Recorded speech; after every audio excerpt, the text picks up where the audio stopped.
తక్కువ సమయంలో ఎక్కువ ఇన్ఫర్మేషన్ తెలుసుకోవడమే స్మార్ట్ పీపుల్ చేసే పని. మెగా వార్తల్లో మీరు మిస్ అవుతున్న మినీ డీటెయిల్స్ మీకోసం. Good evening and welcome to four sides. Welcome to political thought with me Avinash Janagama. KTR versus Revanth Reddy, or is it going to be like BRS versus Congress? Revanth Reddy నన్ను టార్చర్ చేయాలనేటువంటి ప్లానింగ్లో ఉన్నాడు, ఆయన వల్ల కావట్లేదు, ఓపెన్ ఛాలెంజ్ అంటూ కేటీఆర్ మాట్లాడుతూ ఉన్నాడు. నిన్న ఆయన ఈడీ ఎంక్వైరీ తర్వాత బయటకు వచ్చిన తర్వాత చాలా క్లియర్గా చెప్పాడు, ఓపెన్ డిబేట్ పెట్టుకుందాం, ఓపెన్ కోర్టులో మాట్లాడుకుందాం, లై డిటెక్టర్ పరీక్షకైనా నేను సిద్ధం అనేటువంటి మాట కేటీఆర్ చెప్పాడు. అయితే నిజంగా కోర్టులు లేదా న్యాయస్థానాలు లేదా మనకున్నటువంటి చట్టాలు ఇలా ఓపెన్గా డిస్కషన్కి ఏదైనా అంశాలపైన అసలు అంగీకరిస్తాయా? అసలు అలాంటి ఆప్షన్ ఏమైనా ఉందా? సరే, కేటీఆర్ ఏమో ఓపెన్ డిస్కషన్ పెట్టుకుందాం, లై డిటెక్టర్ టెస్ట్కైనా పర్లేదు, ఇది ఇప్పటికీ లొట్టపీస కేసు అనేటువంటి మాట ఆయన అంటా ఉన్నారు. కానీ ఇంట్రెస్టింగ్లీ ఒక మాజీ మంత్రి, ఒక ప్రస్తుత ఎమ్మెల్యే అదే ఈడీ ఆఫీస్ ముందు నిన్న ధర్నా చేస్తున్నప్పుడు ఒక టీవీ ఛానల్ వాళ్ళు ఆయన మాట అడిగితే, ఈ 50 కోట్ల దాంట్లో ఏం అరెస్టులు చేస్తారు? 50,000 కోట్లు, 1,00,000 కోట్లు, 1,000 కోట్లు చేసిన వాళ్ళని అరెస్ట్ చేయాలి, కానీ మా దగ్గరకు వచ్చి గిక్తారేంది వీళ్ళు అనేటువంటి మాట ఒక టీవీ ముఖంగా one of the prime satellite news ఛానల్స్కి ఆ ఎమ్మెల్యే మాజీ మంత్రి ఇచ్చినటువంటి ఇంటర్వ్యూలో ఉన్నది.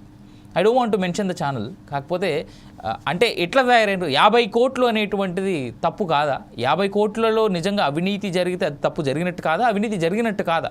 సరే, చట్టం పరిధిలో ఉంది, అక్కడ నుంచి ముందుకు ఎలా వెళ్ళాలి లేదా వెనక్కి ఎలా రావాలి అనేటువంటిది చట్టం చూసుకుంటుంది, కోర్టులు చూసుకుంటాయి. కానీ 50 కోట్లు ఇంత చిన్నదాని గురించి ఎందుకు వీళ్ళు ఇంత రాద్ధాంతం చేస్తున్నారు అనేటువంటి మాట మాజీ ప్రస్తుత బీఆర్ఎస్ పార్టీ వ్యక్తులు మాట్లాడడం అనేటువంటిది ఎంతవరకు కరెక్ట్? ఒక మాజీ మంత్రి అయి ఉండి రాష్ట్రాన్ని సుభిక్షంగా పాలించడం అనేటువంటి చెప్పుకునేటువంటి మాట చెప్తున్నటువంటి మాజీ మంత్రి, బంగారు తెలంగాణ చేసినాం, మేము బంగారు తెలంగాణ కోసం ప్రయత్నిస్తున్నాం అని చెప్పేసి 9 ఏళ్ల పాటు అధికారంలో ఉన్నటువంటి ఒక మాజీ మంత్రి అట్లా మాట్లాడడం కరెక్టేనా? చట్టం ముందు అందరు సమానులే కదా. హైకోర్టు కొట్టేసింది కేసు, హైకోర్టు చెప్పింది వాళ్ళు ఎట్లా ఎంక్వైరీ చేసి అట్లా సహకరించడని, సుప్రీంకోర్టుకి అదే మాట చెప్పింది. మరి ఈ టైంలో ఇలాంటి మాటలు అయినా కేటీఆర్ గారు బయటకు వచ్చి ఈడీ ఎంక్వైరీ తర్వాత హ్యాపీగా మాట్లాడుతూ, అదా ఓపెన్ కోర్టులో కూర్చుందాం, నువ్వో తప్పు చేసినావు, నేను తప్పు చేసినా, ఇద్దరం కలిసి తప్పు చేసినాం కదా, చప్పట్లు కొట్టుకుందాం అని మాట్లాడుతున్నాడు ఆయన. Is this the way how a politician has to behave? సమాజానికి ఏం మెసేజ్ ఇద్దాం అనుకుంటారు? రైట్, ఇదే ఇవాళ మన పొలిటికల్ థాట్లో మేజర్ సబ్జెక్ట్. మనతో పాటు జాయిన్ అవుతా ఉన్నారు కాంగ్రెస్ పార్టీ నుంచి కపిలవాయి దిలీప్ కుమార్ గారు, బీఆర్ఎస్ పార్టీ నుంచి బొమ్మ రామూర్తి గారు, అండ్ అల్జాపూర్ శ్రీనివాస్ గారు ఫ్రమ్ బీజేపీ, అండ్ జయసారథి గారు సీనియర్ జర్నలిస్ట్. సో వీళ్ళందరూ వచ్చిన తర్వాత మళ్ళీ సార్ మాట్లాడదాం. రైట్, ముందు రామూర్తి గారి మాటలతో స్టార్ట్ చేద్దాం. బీఆర్ఎస్ పార్టీ నుంచి రామూర్తి గారు, నేను ఓపెనింగ్లోనే అన్నట్టు ఇటు కేటీఆర్ గారు నిన్న చెప్పినటువంటి స్టేట్మెంట్స్, మీరు బీఆర్ఎస్ పార్టీ కాబట్టి అఫ్కోర్స్ కేటీఆర్ గారు ఫస్ట్ ఈడీ ఎంక్వైరీ అప్పుడు, ఏసీబీ ఎంక్వైరీ అప్పుడు మీరు ఆయన వెనకాలండి, ఆయన మాట్లాడుతున్న మాటలకి మీరు ఉప్పొంగి ఆనందంగా ఆ స్టేజ్ మీద వేసినటువంటి డ్యాన్సులు, ఆయన వేసినటువంటి కౌంటర్లకు మీరు నవ్విన విధానం మేమంతా చూసాం అన్ని టీవీలో సాక్షిగా. అయితే ఇక్కడ నువ్వో తప్పు చేసినావు రేవంత్, నేనో తప్పు చేసిన అన్నట్టుగా ఆయన మాట్లాడినటువంటి మాట ఎట్లా చూస్తారు మరి? అందరికీ నమస్కారం. ఫోర్ సైడ్ టీవీ ప్రేక్షకులకు, నాకు ప్యానెల్లో ఉన్న పెద్దలందరికీ, ప్రేక్షకులకు, యాజమాన్యానికి హృదయపూర్వక నమస్కారం తెలియజేస్తూ, మీరు అనే మాటలోనే తప్పు ఉంది. ఆయన నువ్వొక తప్పు చేసినావు, నేనొక తప్పు చేసినావు అని అనలేదు. నీ మీద ఈడీ కేసు ఉంది, నీ మీద సిబిఐ కేసు ఉంది, నా మీద ఈడీ కేసు ఉంది, సిబిఐ ఎంక్వైరీ నడుస్తుంది. దమ్ముంటే ఓపెన్ ఛాలెంజ్ చేస్తున్నాను, మాట్లాడుకుందాం. ఎక్కడ మాట్లాడదాం? నీ జూబ్లీహిల్స్ ప్యాలెసా, లేకపోతే ఈడీ ఆఫీసా, ఏసీబీ ఆఫీసా, లేదా జడ్జి ముందా? ఎక్కడైనా నేను సిద్ధం అంటున్నారు. వీళ్ళకు దమ్ము ధైర్యం ఉంటే కాంగ్రెస్ పెద్దలు లేదా ఆయన ముఖ్యమంత్రి నడిపిస్తుంది కదా, ముఖ్యమంత్రి కావాలని ఈయన ఎంత ఇబ్బంది పెట్టాలో ఏదో రకంగా కొండందవి వెనకని కాదు, కనీసం పేరును కూడా పట్టే పరిస్థితిలో లేరు కదా. అందుకనే కాంగ్రెస్ లో ఉన్న పెద్దవాళ్ళే వాళ్ళు నాలుగు కలుసుకుంటున్నారు. అయ్యో, మనం వేస్ట్ గా ఇబ్బంది పెడుతున్నాం, ప్రజలలో సులుకన అవుతున్నాం, మన యొక్క పరువు పోతుంది, ఉత్తరాన్ని పట్టుకొని మనం ఎందుకు ఉంచుతాం? అందుకే కేటీఆర్ గారు ఒక నీతిమంతుడు కాబట్టే ఆత్మస్థైర్యం ఎక్కువ ఉంటది, ఆత్మ ధైర్యంతో మాట్లాడుతున్నాడు. ఇగో మీకు దమ్ముంటే అని ఎక్కడికైనా, ఏ మాటకైనా నేను దానికి సమాధానం చెప్పడానికి సిద్ధంగా ఉన్నా అంటుండు. మరి మీకెందుకు భయం అవుతుంది? ఆడ అసెంబ్లీ మాట్లాడతామంటే ఆడ సమయం ఇవ్వలే, ఇక్కడ ఓపెన్ ఛాలెంజ్ రమ్మంటే నీ ఇంటికి కూడా వస్తానంటే మీకు దమ్ము లేకుండా పోతుంది. కాబట్టి ఇప్పటికైనా కాంగ్రెస్ పార్టీ నాయకులు, పెద్దలు ఇప్పటికైనా ఆలోచించాలి. మనం ఎందుకు ఇంత దుర్మార్గంగా వ్యవహరిస్తున్నాం? ఎందుకు ఇంత కక్షపూరితంగా ఒక మాజీ మంత్రిని, తెలంగాణ రాష్ట్రాన్ని సాధించిన వ్యక్తులలో ఒక గొప్ప వ్యక్తిని ఇంత టార్చర్ చేయాల్సిన అవసరం ఏమున్నది అనేది వాళ్ళకైనా ఒక మానసిక క్షోభలో నిజంగా ఉన్నారనేది చాలా మంది పెద్దలు వాళ్ళ మంత్రులనే అంటున్నారని మాకు తెలిసిన వార్త. కాబట్టి ఇప్పటికైనా వీళ్ళు చేస్తున్న ఈ పాలిటిక్స్ ఏదైతే డైవర్షన్ పాలిటిక్స్, మనం ఇచ్చిన హామీలు ఎట్లా మీరు నెరవేర్చాలి? మీరు 6 గ్యారెంటీలు 420 అబద్ధాలు మీరు ఇప్పటి ఎట్లా నిజం చేయలేరు. అబద్ధాలు ఆడి అధికారంలోకి వచ్చారు, 13 నెలలు దాటిపోతుంది. మీరు ఒక్కటి కూడా సంపూర్ణంగా దాన్ని నిర్వహించేటట్టు లేరు.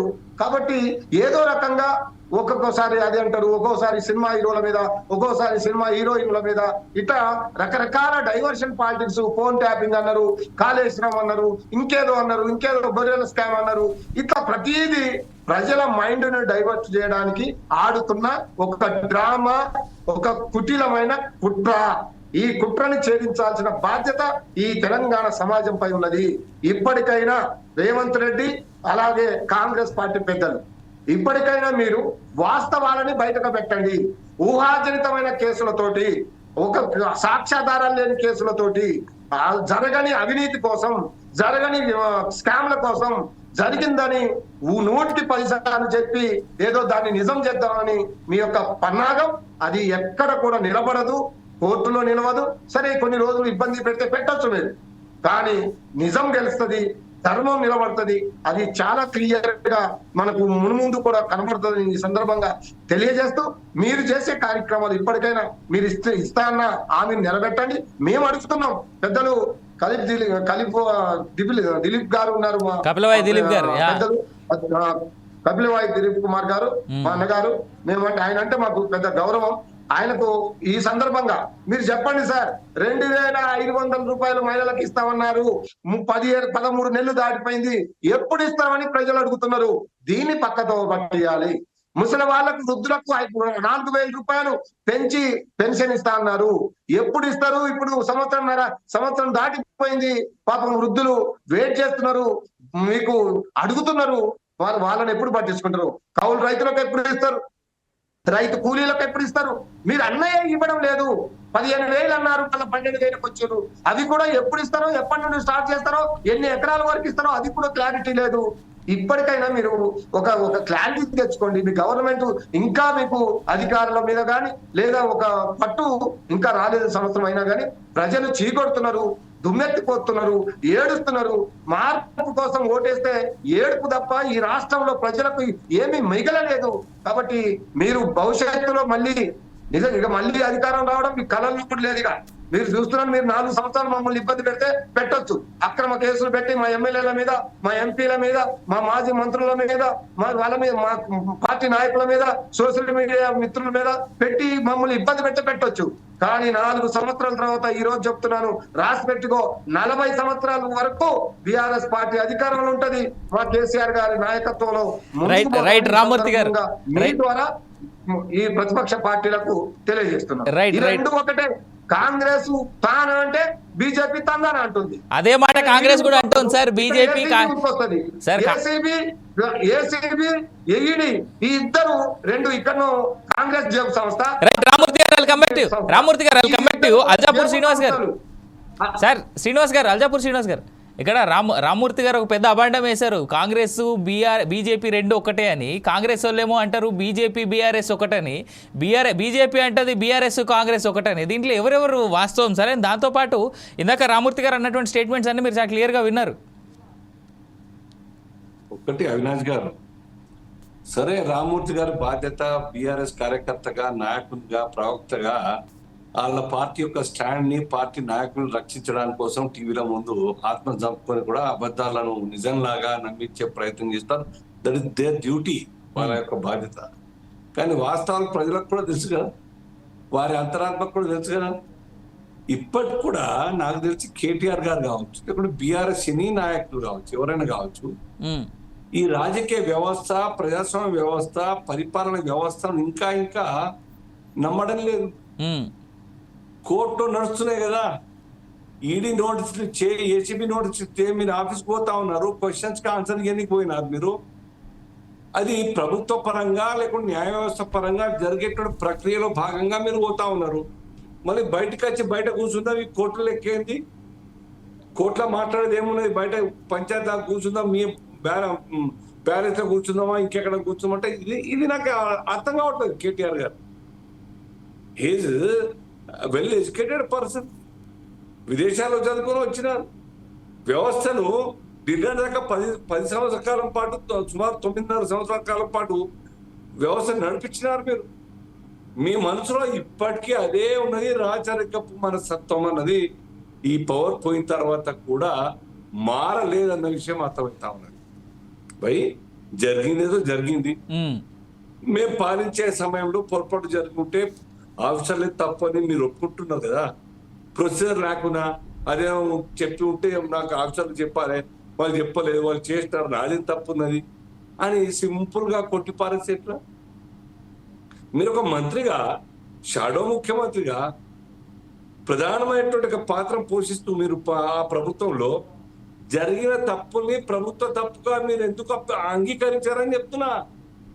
బయటకు వచ్చి ఇట్లా ప్రెస్ కు మాట్లాడడం, రండి కుస్తీ పడతాం రండి, ఆ లోపల వాళ్ళు చెప్పేది ఏంటి, వాళ్ళ పంచాయతీ చెప్పేది ఏంటి, నువ్వు నేను తెలుసుకుందాం, నీ మీద కేసులు ఉన్నాయి, నా మీద కేసులు ఉన్నాయి, ప్రజల ముందర లైవ్ డిటెక్టర్ పెట్టుకుందామా, లేకుంటే లైవ్ గా పెట్టుకుందాం, ప్రజల ముందర కోడి పందాల పోటీ పెట్టుకుందాం మాటలు గారని చెప్తే ఇదే ఏమర్థం అన్నమాట. మీరు మారండి దయచేసి. ప్రభుత్వ పరంగా జరిగే తప్పులు ఉంటే మీ ద్వారా జరిగిన తప్పుల్ని హుందాగా అంగీకరిస్తే మిమ్మల్ని ఇప్పటికీ కనీసం క్షమించి ఒక రాజకీయ నాయకులు చూస్తారు మీరు, మిమ్మల్ని ప్రజలు. లేకుంటే మారకుండా కష్టం అవుతుంది. మీరు కాదా అండి, మీ బాధ్యత కాదా? 55 కోట్ల రూపాయలు అప్పనంగా మున్సిపల్ నుంచి హెచ్ఎండి తీసుకొచ్చి ట్రాన్స్ఫర్ చేసినారు. ఏదైనా క్యాబినెట్ లో పెట్టినారా మీరు? డిస్కషన్ పాయింట్ పెట్టినారా? ఆర్థిక శాఖ అప్రూవల్ తీసుకున్నారా? పోనీ ఆ ఫిమా నిబంధనలు మొత్తం కూడా ఉల్లంఘించి డబ్బులు పంపిస్తారు, ఆ యొక్క ఆర్కే పర్మిషన్ తీసుకోరు. ఏమైతుందిలే, పవర్ మళ్ళా మనకు వచ్చేస్తున్నది కాబట్టి ఎవరు అడుగుతారులే, ఎవరు చూస్తారో ఖాతాలని నేనే కాదు చెప్పేది, తర్వాత నేనే ముఖ్యమంత్రిని కదా, ఏ తప్పులు ఏం కాదు, లెటస్ ప్రొసీడ్ ఫర్దర్ ప్రోగ్రామ్ అని చెప్పేసి నిర్ణయం తీసుకుని చేసినారు. తలకిందులైన రాతంతా కూడా కిస్మత్ మొత్తం ఉల్టా అయిపోయిందంట. పవర్ బాయ్ అన్ని జరిగిన తప్పులకు ఆన్సర్ ఇవ్వాల్సిన పరిస్థితి వచ్చింది. ఆ ఆన్సర్ ఏం ఆన్సర్ తయారు చేసుకోవాలని చెప్పేసి మీరంతా ఎక్సైజ్ చేయాల్సిన పరిస్థితి మీరు ఊహించి ఉండకపోవచ్చు. పవర్ లేని జీవితం ఇంత తొందరగా వస్తుందని ఊహించి ఉండకపోవచ్చు. డెఫినెట్ గా you will have to answer for all those queries. జరిగిన తప్పులకు మీరు జవాబుదారీతనంగా ఉండాలి.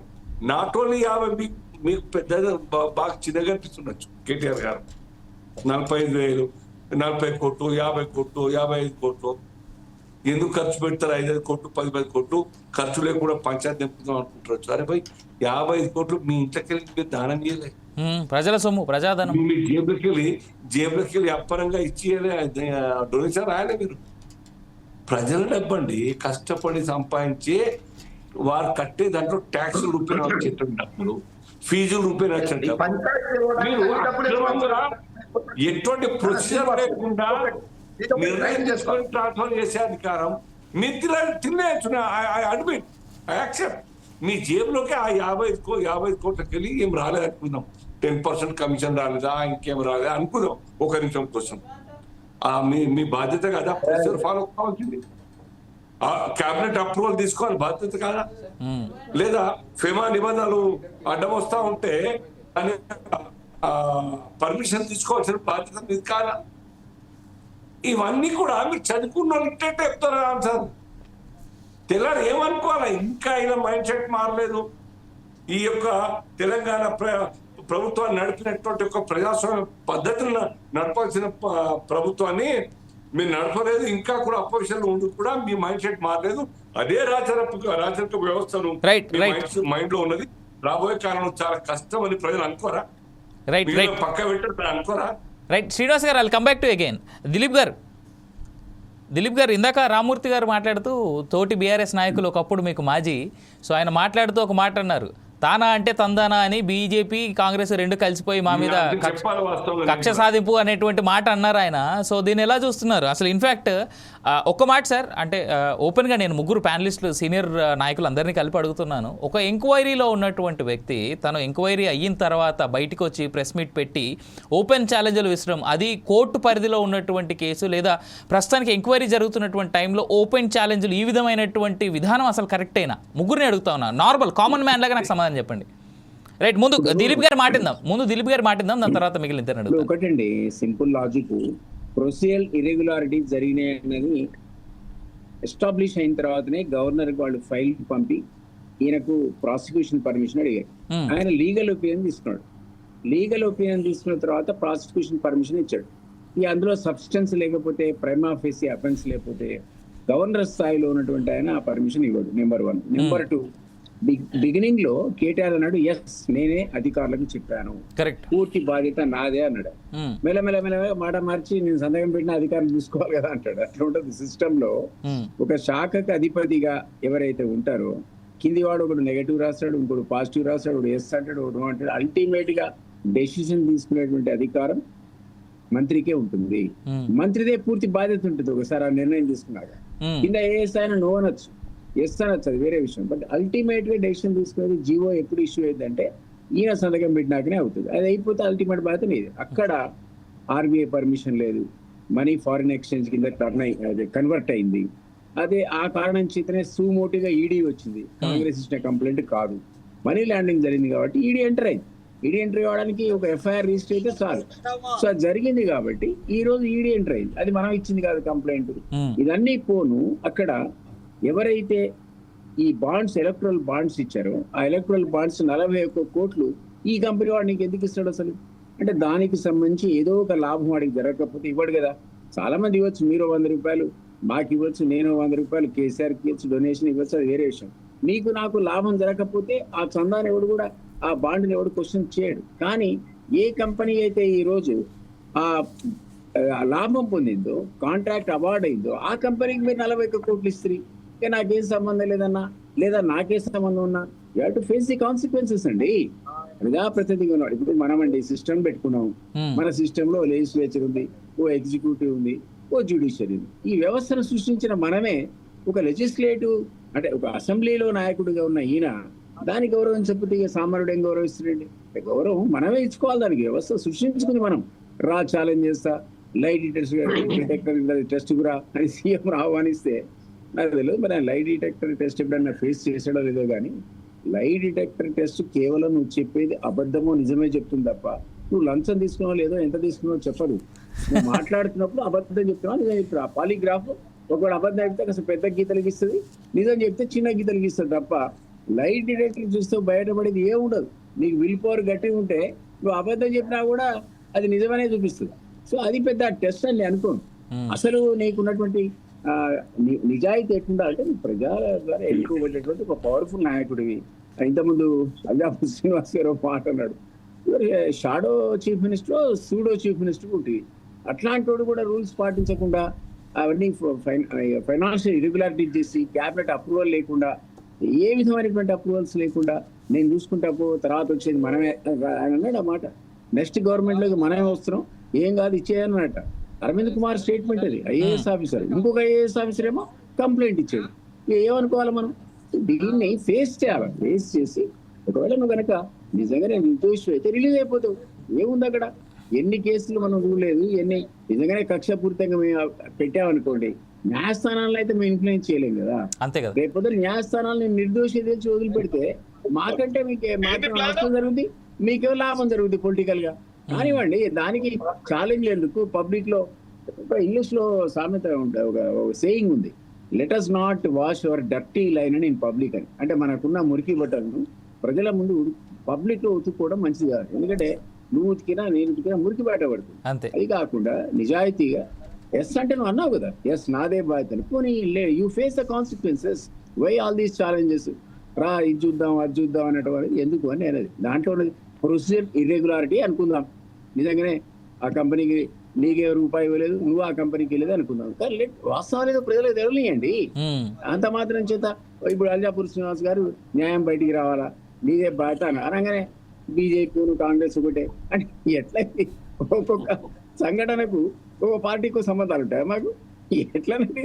ఇష్యూ బేస్డ్ మాట్లాడతారు ఎవరైనా. వారు మాట్లాడినా, రామ్మూర్తి గారు మాట్లాడినా, నేను మాట్లాడినా ఇష్యూ బేస్డ్ ఏం మాట్లాడడం తప్ప పార్టీలకు ఒక మాట ఇద్దరు కామన్ మాట ఒకరు మాట్లాడైనా మా ఇద్దరికి దోస్తానే ఉందంటే ఎట్లా?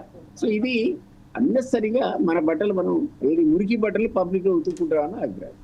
రైట్ దిలీప్ గారు. రైట్, మనతో పాటు జయసారథి గారు కూడా యాడ్ అయ్యారు కాబట్టి జయసారథి గారు నమస్తే, చెప్పండి. నమస్తే అండి. సో కేటీఆర్ గారి కామెంట్స్ మేజర్ ఇక్కడ ఇష్యూ రేపుతున్నాయి. ఏంటంటే నిన్న ఆయన ఎంక్వైరీ తర్వాత బయటకు వచ్చి ఓపెన్ ఛాలెంజ్ చేస్తూ మనం ఓపెన్గా మాట్లాడుకుందాం పబ్లిక్ గ్రౌండ్లో కూర్చొని, మీ ప్యాలెస్కి రమ్మన్నా నేను వస్తా, లేదంటే నా ఇంటికైనా పర్లేదు, ఏదైనా కోర్టుకైనా పోదాం అనేటువంటి స్టేట్మెంట్స్ని ఎట్లా చూడాలి?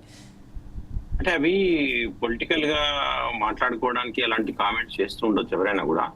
అంటే పొలిటికల్ అటాకింగ్ చేయడానికంటే నన్ను రాజకీయంగా ఒత్తిళ్లతోటే నన్ను మీద కేసు బనాయించారనేటువంటిది తీసుకోవడానికి ఏ దేశంలో ఎన్ని కేసులు చూస్తున్నాం, ఆ కేజ్రీవాల్ కేసు నుంచి ఇక్కడి వరకు అన్ని కేసులలో ఎవరైతే అరెస్ట్ చేస్తున్నారో అది చేస్తున్నటువంటి కామెంట్స్ అవి సహజంగానే. అప్పుడు యూపీఏ అధికారంలో ఉన్నప్పుడు బీజేపీ నేతలు అరెస్ట్ అయిన సందర్భంలో కూడా అలాంటివి వచ్చినాయి. అంటే అమిత్ షా మీద కేసు పెట్టిన సందర్భంలో కానీ ఇంకెవరి మీద కేసు పెట్టిన సందర్భంలో కానీ అవి వచ్చినాయి. అవి పొలిటికల్ స్టేట్మెంట్. అవి పక్కన పెడితే ఒకటి ఆరోపణలు వచ్చినటువంటి సందర్భంలో సచ్చీలమైనటువంటి రాజకీయాలు కొనసాగాలంటే నిరూపించుకోవాల్సిన అవసరం ఉంది. ఇక్కడ ఎవరు చట్టానికి అతీతులు కారనేది మాత్రం వాస్తవం. దాంట్లో అది జరిగిందా లేదా అనేటువంటిది కోర్టులు నిర్దేశిస్తాయి అనేటువంటిది నిర్ధారించాల్సినటువంటి అవసరం ఉందనేది కూడా ఉంది. ఒకవేళ దోషులు అయితే ఖచ్చితంగా ఇదే కేసు నిరూపితమయ్యే విధంగా ఈ ప్రభుత్వాలు వివరించాల్సిన అవసరం ఉంది. ఎందుకంటే ఎందుకు అని చెప్పాను, ప్రభుత్వం మీద ప్రధాన బాధ్యత ఎందుకుంది, ఇవాళ న్యాయ వ్యవస్థ మీద ఇవాళ ఆరోపణలు ఎందుకు వస్తా ఉన్నాయి అంటే అనేక కారణాలు ఉన్నాయి. ఒకటి, ఎందుకు బీజేపీ మోడీ గారి అధికారంలోకి రావడానికి ఆయన ఇమేజ్ కంటే ఎక్కువగా ఇది ప్రధానంగా పనిచేసిన ఏంటి, యూపీఏ 1-2 ప్రభుత్వాల అవినీతి అంశాలు. అవి బొగ్గు కుంభకోణం కావచ్చు, టెలికాం కుంభకోణం కావచ్చు, ఏకంగా కరుణానిధి గారి కూతురు జైలుకు వెళ్ళింది, కేంద్ర మంత్రులు జైలుకు వెళ్ళిండ్రు, అనేక స్కామ్స్ వచ్చినాయి ఆ క్రమంలో. కానీ ఒక్కటంటే ఒక్కటి, మరి అంత పెద్ద చరిత్రాత్మకంగా పేర్కొన్నటువంటి ఒక్క కుంభకోణం కూడా లక్షల కోట్ల కుంభకోణం ఒక్కటి కూడా నిరూపితం కాకుండా కేసు కొట్టుపోయినటువంటి సందర్భాల్లో ఇవి ఏదో తూతూ మంత్రంగా ఇవి అప్పటికప్పుడు ఆ ప్రభుత్వాన్ని బదనాం చేయడానికి లేదా ఆ వ్యక్తుల్ని బదనాం చేయడానికి ఇలాంటి కేసులు పెడుతున్నారనేటువంటి అభిప్రాయం వస్తుంది. మీరు వాస్తవం గమనించండి. ఒక్కటంటే ఒక్కటి. కానీ 2G స్కామ్ లో రాదు, బొగ్గు స్కామ్ లో రాదు, ఏంట్లో కూడా నిరూపితమయ్యేటువంటి పరిస్థితి లేకపోతే మరి ఆ ప్రతిపక్షంలో ఉన్నప్పుడు చేసి అధికారంలోకి వచ్చాక దాన్ని నీరుగార్చడానికి వాడు కూడా తోడ్పడ్డారా, లేకపోతే వాళ్ళు అవసరం మేరకు దాన్ని వాడుకొని వదిలేశారా, అందులో నిజంగానే నిజం లేదా మరి అనే ఏర్పడతారు. ఇవాళ నిన్న రాహుల్ గాంధీ గారు ఏమంటున్నారు, అధికార పార్టీతో పాటు ఆయన భారత రాజ్య వ్యవస్థతో కూడా కొట్లాడుతున్నాం అని చెప్పేసి అని మాట్లాడు. అంటే వాటన్నింటినీ ప్రభావితం చేస్తున్నారు అంటే వాళ్ళు చెప్పేది ఏంటిది, ప్రభావితం అంటే న్యాయ వ్యవస్థను, ఈడీలను, ఆ సంస్థలన్నింటినీ కూడా ఆ పెద్ద పెద్ద సంస్థలు సిబిఐ లాంటి వాటి అన్నింటినీ కూడా ప్రభావితం చేస్తున్నారని చెప్పేసి వాళ్ళు చెప్తా ఉన్నారు. అక్కడ రాహుల్ గాంధీ గారు ఆ స్టేట్మెంట్ ఇచ్చినప్పుడు ఇక్కడ రాష్ట్ర కాంగ్రెస్ నేతలు డిఫెన్స్ లో పడాల్సి వస్తుంది ఇలాంటి కేసులు వచ్చినప్పుడు. మరి కూడా ఆలోచించాల్సిన అవసరం ఉంది. మరి ఒకటి మీరు దాని మీదనైనా విశ్వాసం ఉంచండి. మీ కేసులు వచ్చినప్పుడేమో రాజ్య వ్యవస్థలు ఇబ్బందికరంగా అవన్నీ ప్రభావితంలోనే బీజేపీ అండర్ లో పనిచేస్తున్నాయనైనా చెప్తా ఉన్నారు. దానికే పరిమితం కండి. ఇక మీరు వాటి మీద పెట్టుకోకండి. మరి ఇంకే పార్టీల మీద దాని విషయంలో కామెంట్ చేయకండి. లేదా మీకు ప్రత్యర్థుల మీద విషయం వచ్చినప్పుడేమో అవి సక్రమమైన మీరు చెప్పడం సరికాదు. లేదా బీఆర్ఎస్ పార్టీ కూడా తమకు అనుకూలంగా ఉన్నప్పుడు తమకు అనుకూలమైనటువంటి స్టేట్మెంట్లు వచ్చినప్పుడేమో ఇవి కోర్టులను గౌరవించాల్సింది, కోర్టు సమర్థవంతంగా పనిచేసింది, సిబిఐ బాగా పనిచేసింది, ఈడీ బాగా పనిచేసింది, ఎవరైనా చట్టానికి అతీతులుగా అని స్టేట్మెంట్లు ఇవ్వడం. లేదా వాళ్ళ మీద కేసులు వచ్చినప్పుడు ఇవన్నీ కూడా కేంద్రంలో అధికారంలో పార్టీ లేదా రాష్ట్రంలో అధికారంలో పార్టీ ఇవి రెండు ప్రభావితం చేస్తున్నాయని చెప్పడం. ఇది ఎంతవరకు సంబంధించిన అసలు మీరు ఏం చేస్తా ఉన్నారు? ప్రజల్లో ఒక వ్యవస్థల మీద మొత్తం మీద అన్ని పార్టీలు మూకుమ్మడిగా ఏదో ఒక సందర్భంలో దాని మీద దుమ్మెత్తి పోసి దాన్ని డైల్యూట్ చేసేటువంటి పరిస్థితి తీసుకొస్తా ఉన్నారు. ఇప్పుడు పొలిటికల్ స్టేట్మెంట్లు ఇవ్వడం వేరు, ఏకంగా భారత రాజ్య వ్యవస్థ మీద నమ్మకం లేదని చెప్పిన తర్వాత ఇక్కడ వచ్చి మళ్ళీ మాట్లాడితే అది మనం కూడా క్వశ్చన్ చేయాల్సి వస్తుంది. కాంగ్రెస్ పార్టీ వాళ్ళకి ఇక్కడ నేను బీఆర్ఎస్ పార్టీని కూడా అడుగుతా ఉన్నా, మీరు ప్రతిపక్షం, మీరు అధికారంలో ఉన్నప్పుడు ఇవే కోర్టులు ఇవే సందర్భంగా మీద కూడా చాలా మంది కేసులు పెట్టే సందర్భాలు ఉన్నాయి. మరి మీరు కూడా దానికి ఇవాళ మీరు వచ్చినప్పుడు ఖచ్చితంగా మీరు ప్రూవ్ చేసుకోవాల్సిన అవసరం ఉంది. సరే మీరు ప్రొసీజర్ ల్యాబ్స్ మీరు అవినీతి పరం చేయకపోవచ్చు. ప్రొసీజర్ ల్యాబ్స్ కూడా చట్ట ప్రకారం తప్పే. ఒకవేళ ఆ ప్రొసీజర్ ల్యాబ్స్ లో ఈ మంత్రి ప్రధాన భాగస్వాములు అయితే ఖచ్చితంగా బాధ్యత వహించాల్సి వస్తుంది. ఒకవేళ మీరంటే హెచ్డి ఒక బ్యాంకుల ద్వారా నిజంగా కూడా ఏంటంటే క్యాబినెట్ కు కానీ అక్కడ పెద్దలందరికీ కూడా తెలుసు, క్యాబినెట్ కానీ మంత్రులకు కానీ ఎవరికి కూడా డబ్బులను నేరుగా పంపి వచ్చి సంతకం పెట్టి చెక్ కొట్టగానే పోదు. అది ఖచ్చితంగా ప్రొసీజర్ ల్యాబ్సెస్ ఉన్నాయి అక్కడ. ఆ ప్రొసీజర్ ల్యాబ్స్ చేసేటువంటి అధికారులు ఏంటిది, బ్యాంకింగ్ అన్నా అనుకోండి, మళ్ళీ బ్యాంకింగ్ అనేది స్టేట్ గవర్నమెంట్ చేతిలో ఉంటుంది. ఒక బ్యాంక్ అధికారి డబ్బుల్ని నేరుగా పంపగలుగుతాడా, ఎట్లా పంపగలుగుతాడా, అది మళ్ళీ క్వశ్చన్. ఇలాంటి ఆ క్వశ్చన్ వస్తుంది. మళ్ళీ అది ఎవరు పంపాలి? మరి ఆ బ్యాంక్ అధికారి దాదాపు రీజనల్ బ్యాంకు, స్టేట్ బ్యాంకు పెద్ద పెద్ద ఈ అమౌంట్స్ విదేశాలకు పంపాలనుకున్నప్పుడు ఖచ్చితంగా చూస్తారు. ప్రభుత్వం పంపాలంటే దీన్ని ఏ రూపంలో పంపాలని అవగాహన లేకుండా ఆయన ఒక మేనేజర్ స్థాయిలో, రీజనల్ మేనేజర్ స్థాయిలో, జోనల్ మేనేజర్ స్థాయిలో ఉన్నారు కదా. మరి అక్కడ ఎట్లా పంపిన మరి అంటే బ్యాంకింగ్ వ్యవస్థ కూడా దీంట్లో ఇన్వాల్వ్ అయింది. బ్యాంకింగ్ వ్యవస్థ అంటే మరి ఎవరి చేతిలో ఉంటది? అది కేంద్రంలో ఉంటుంది. మరి దానికి ఎవరు బాధ్యత వహిస్తారు? కాబట్టి ఇక్కడ ఒక్కసారి ఆలోచించాలి. ఆయన కేటీఆర్ గారు ఆ చట్టపరంగా క్యాబినెట్ అనుమతి లేకుండా నిధులు పంపడం అనేది ఆ బిజినెస్ రూల్స్ లో ఉన్నట్టయితే ఖచ్చితంగా దోషులు తేల్తాడు. అవినీతి చేయకపోయినా పర్లేదు, నువ్వు ఆ రూల్స్ ను వైలేట్ చేస్తావు అనేటువంటిది మాత్రం ఖచ్చితంగా తేలేటువంటి అవకాశం ఉంటుంది. అక్కడ ఇంక రెండో అంశం ఏంటిది, ఆ పంపబడినటువంటి నిధులు మళ్ళీ కేటీఆర్ గారికి కానీ, కేటీఆర్ గారి సంబంధికులకు కానీ, కేటీఆర్ గారి పార్టీ వ్యక్తులకు కానీ పరోక్షంగా వచ్చినా కూడా దాన్ని క్విడ్ ప్రోకో కింద యాక్సెప్ట్ చేసే అవకాశం ఉంది. వైఎస్ రాజశేఖర రెడ్డి, జగన్మోహన్ రెడ్డి కేసులో ఇదే జరిగింది కదా. సూట్ కేసు కంపెనీలలోకి డబ్బులు వెళ్ళడం, అవే మళ్ళీ తిరిగి వచ్చేసినాయి. ఇవాళ మరి జగన్మోహన్ రెడ్డిని దోషి అంటారు, రాజశేఖర రెడ్డి మంచోడు అంటారు కాంగ్రెస్ వాళ్ళు. మరి అంటే వింతగా ఉంటది కొన్ని ఆర్గ్యుమెంట్ చూస్తూ ఉంటే. కాబట్టి ఒక్కసారి ఆలోచించుకోవాలి. రాజకీయ నాయకులు ప్రజల్లోగా ఈ వ్యవస్థల పట్ల, ఇంక్లూడింగ్ న్యాయ వ్యవస్థతో సహా అన్ని వ్యవస్థల మీద అన్ని మేనేజ్ అయిపోతాయి అనేటువంటి ఒక దురభిప్రాయం ఏర్పడతా ఉంది. ఏర్పడినప్పుడే అవినీతి పనులు కూడా మళ్ళీ గెలిచారు. ఆయన మీద ఇంత పెద్ద అవినీతి ఆరోపణలు ఉండి ఎందుకు గెలిచిండు అంటే, ఇది ప్రజలు నమ్మట్లేరు కేసులను. ఎందుకు నమ్మట్లేరు అంటే, ప్రతిపక్షంలో ఉన్నప్పుడు ఆ కేసుల పట్ల బలంగా పోట్లాడి అధికారంలోకి వస్తే ఆ కేసులు కొట్టుడు పైన, నీరుగారిపైన, ఒక్కరికి కూడా జైలు శిక్ష పడకపోయేసరికి ప్రజలు ఏమనుకుంటా ఉన్నారు, ఇవన్నీ మేనేజబుల్, మనం మాత్రం అనవసరంగా దాన్ని బేస్ చేసి ఎందుకు కావాలి, మనకి ఎవరు నచ్చిండో లేదా మనకు డబ్బులు ఇచ్చిండో వాళ్ళని చూసి ఓటేయాలని నేను భావిస్తా ఉంది. కాబట్టి దీని వరకు వచ్చినట్టయితే కేటీఆర్ గారు చెప్పేటువంటివి ఏమైనా లైట్ డిటెక్టర్ టెస్ట్ ఇవన్నీ కూడా పొలిటికల్ స్టేట్మెంట్స్ గా ఉంటాయి. కానీ మిగిలిన అంశాల విషయంలో నిరూపించుకోవాల్సిన అవసరం ఉంది. కాంగ్రెస్ పార్టీ కూడా ఇక్కడ ఒక విధానం, అక్కడ ఒక విధానం కాకుండా ఒక స్టాండ్ బై ఉండాలి. ఎందుకంటే కేజ్రీవాల్ నిన్నటి వరకు ఇండియా కూటమిలో ఉన్నారు. నిన్న రేవంత్ గారు ఇచ్చిన స్టేట్మెంట్ ఏమున్నది, ఇవాళ మేము చేస్తామన్నారు. లెట్ మీ కంప్లీట్ అని ఏమంటారంటే, ఒక స్పష్టత ఉండాలి. మూడు పార్టీలు అక్కడ మూడు పార్టీల వ్యక్తులు ఉన్నారు కాబట్టి నేను క్లారిటీ చెప్తున్నా. ఎవరి పక్షం కాంగ్రెస్ అయినా బీజేపీ కూడా అదే రకంగా ఉండాల్సిన అవసరం ఉంది. ఎందుకంటే బీజేపీ వల్లనే ఇవాళ వ్యవస్థలన్నీ బస్సు పట్టినటువంటి విమర్శలు వస్తా ఉన్నాయి. తమ కుటుంబంలో చేరితే మహారాష్ట్రలో ఉన్న వ్యక్తులను, ఆయన పేరేంది, అజిత్ పవార్ లాంటి వ్యక్తులను వాళ్ళందరినీ సేవ్ చేస్తున్నారు అనేటువంటిది చాలా పెద్ద అలిగేషన్స్ పెడతా ఉన్నారు. జయసారథి గారు, రామూర్తి గారు జయసారథి గారు మాట్లాడుతూ చాలా క్లియర్ మాట్లాడారు. నేను సూటిగా పెద్దలు ఎవరైతే రాజకీయ విశ్లేషకులు కూడా మాట్లాడారు బాగానే. నేనేం చెప్తున్నా అంటే, పెద్దలకు ఒక్కటే, ప్రేమ ఉల్లంఘన జరిగింది, ఆర్బీఐ గైడ్ లైన్స్ తీసుకోలేదు, కేసు ఎవరు పెట్టాలని ఆర్బీఐ పెట్టాలి, లేదు ఎలక్షన్ నోటిఫికేషన్ వచ్చినాక జరిగింది, ఎలక్షన్ కమిషన్ కేసు పెట్టాలి, లేదా ఎలక్షన్ కమిషన్ మా ఇబ్బంది జరిగిందని వాళ్ళు చూసుకోవాలి. ఇవన్నీ వాళ్ళ కేసులు వీళ్ళు తవ్వడమేంది అని నాకు అర్థం కాదు. ఒకవేళ జరిగింది అనుకుందాం, లేదు, నేను ఇంతకు ముందు కూడా మీ ద్వారా నేను మాట్లాడాను, దిలీప్ కుమార్ గారు కూడా ఉన్నారు, శ్రీనివాస్ గారు కూడా ఉన్నారు ఆ డిబేట్ లో. యాంటీ కరప్షన్ అని అంటే, ఒకరి దగ్గర నుంచి ఈ గవర్నమెంట్ ప్రభుత్వ అకౌంట్ల నుంచి ఒక దగ్గరికి 54 కోట్ల రూపాయలు, 53 కోట్ల రూపాయలు పంపింది, 55 కోట్లు. మరి అక్కడ తీసుకున్న వాళ్ళు నేను తీసుకున్నా అన్నారు, ఇచ్చిన వాళ్ళు మేమే ఇచ్చినామని చాలా క్లియర్ గా చెప్పారు. ఒకవేళ యాంటీ కరప్షన్ ఇక్కడ ఏడ జరిగిందో మరి నిరూపించలేక ఎందుకు పోతున్నారు? ఇక్కడ ఇప్పటి వరకు ఎందుకు తీసుకున్న వాళ్ళు ఇచ్చిన వారి మీద కేసు పెట్టారు, తీసుకున్న వాళ్ళ మీద ఎందుకు పెట్టలేదు? ఇది ఎవరు అడగడం లేదు. యాంటీ కరప్షన్ అంటే అదే కదా, తీసుకున్న వాడు మీద పెడతారు, ఇచ్చిన వాడి మీద పెడతారు. ఏసీబీ అప్పుడు కదా ఇన్వాల్వ్ కావాల్సింది, ఈడీ ఎప్పుడు ఇన్వాల్వ్ కావాలి? వాళ్ళు ఎవరైనా నిజంగా ఆర్బీఐ కానీ, ఫెమా కానీ, లేదా ఇంకేదైనా ఇబ్బంది అయ్యి నిజంగానే మనీ లాండరింగ్ జరిగింది అని అనుకుంటే అప్పుడు ఇన్వాల్వ్ కావాలి. కానీ ఇవన్నీ ఏం లేకుండా అవి కేసు పెడతాయి. ఊహాజనితమైన కేసులు ఇప్పటి వరకు కూడా జరిగినాయి. వీళ్ళు కావచ్చు, జరిగి ఉండొచ్చు, ఉల్టా వీళ్ళకు డబ్బులు రావచ్చు. ఇంతకుముందు అన్నారు ఆ సంస్థ అందరికీ చందాలు ఇచ్చింది. మరి బీఆర్ఎస్ పార్టీకి ఒక్కదానికే చందాలు ఇవ్వలేదు. కాంగ్రెస్ పార్టీకి ఇచ్చింది, బీజేపీకి ఇచ్చింది, వైఎస్ఆర్సీపీకి ఇచ్చింది, అన్ని పార్టీలకు ఇచ్చింది కదా. మరి అందరు కూడా అవినీతి చేసినట్టేనా? దుప్రోగంలో అందరు కూడా పాల్గొన్నట్టేనా?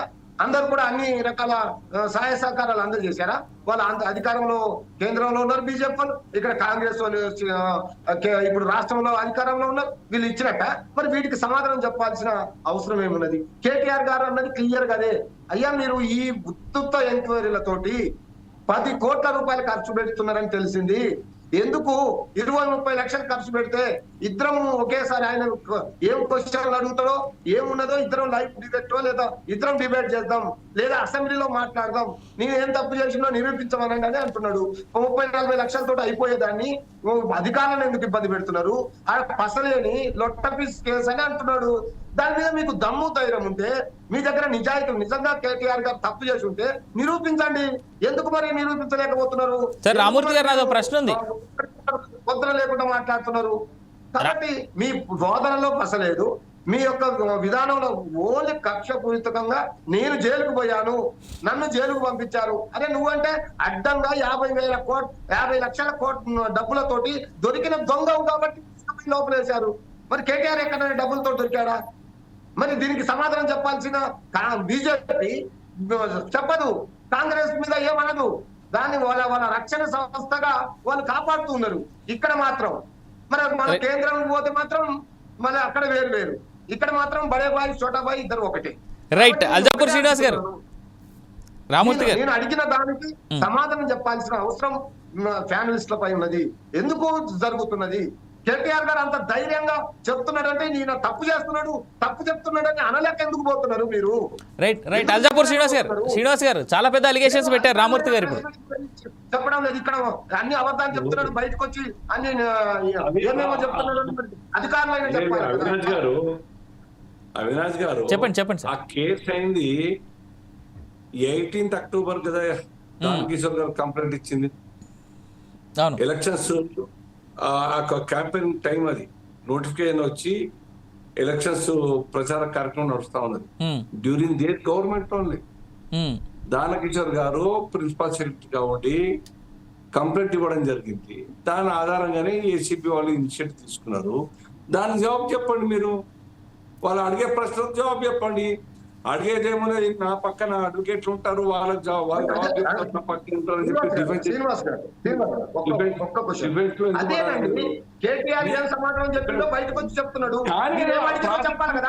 రామూర్తి గారు ఆ ప్రాసెస్ కంప్లీట్ కావాలా లేదా? మీరు ఈ ప్రజాస్వామ్యాన్ని విశ్వసిస్తారా లేదా? మీరు ఈ వ్యవస్థ పరిపాలన వ్యవస్థను విశ్వసించారా లేదా? అదే దాంట్లో పనిచేస్తున్నాం కదా. ఆ సిస్టంలోనే మనమంతా ఉన్నాం కదా. ఆ కోర్టు ద్వారా వచ్చే నోటీసులకు జవాబు ఇవ్వాలి, కోర్టు సమాలు ఇస్తే పోవాలి, పేజీకి పెడితే పేజీకి పోవాలి, అడిగిన ప్రశ్నలు జవాబు ఇవ్వాలి. అక్కడ ఇచ్చేది ఇస్తూనే బయటకు వచ్చి నా మీద అబద్ధ ఆరోపణలు చేస్తా ఉన్నారంటే అబద్ధమా నిజమా ఆ కోర్టులో తెలుసుకోవాలి కదా. తప్పేమున్నది? చట్టం మీద గౌరవం ఉన్నది కాబట్టి న్యాయ వ్యవస్థ మీద మనమే విశ్వాసం ఉంచకుంటే వాళ్ళు అడిగిన ప్రతి క్వశ్చన్ సమాధానం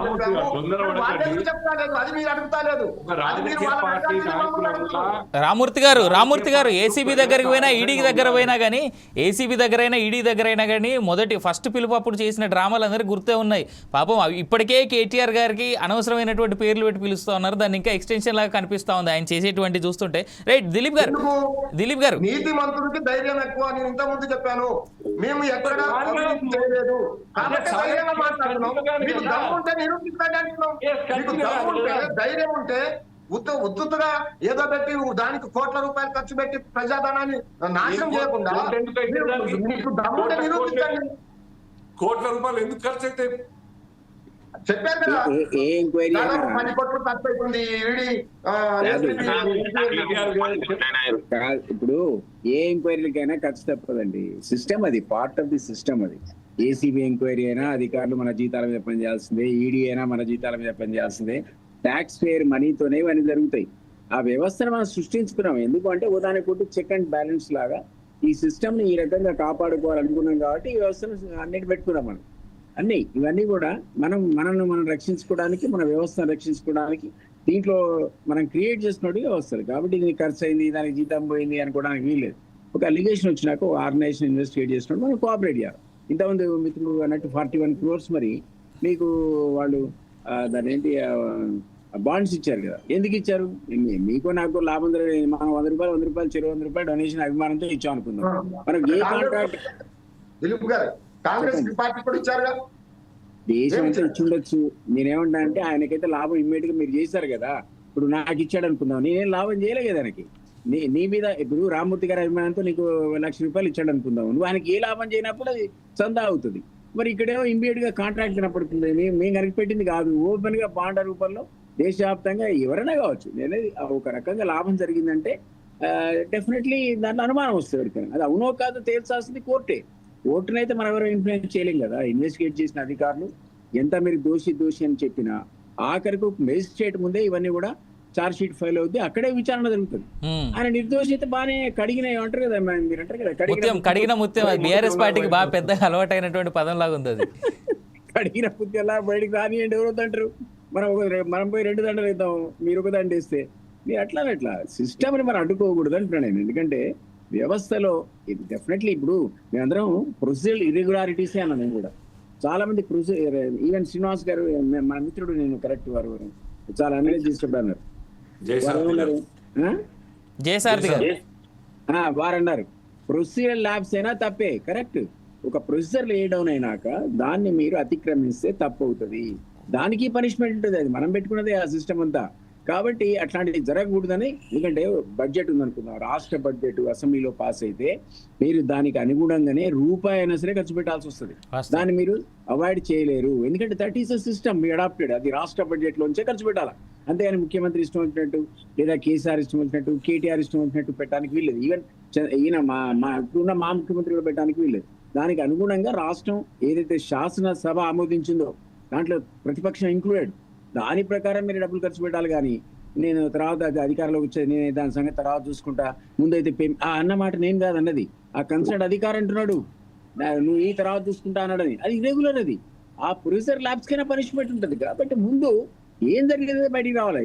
మేమన్నది కూడా ఆ 41 కోట్లు మీకు మామూలుగానే ఇచ్చి ఉండొచ్చు మీ అభిమానంతో, అది ప్రూవ్ కావాలి. ఎందుకంటే అక్కడ కనపడుతుంది వారికి లాభం జరిగిందని.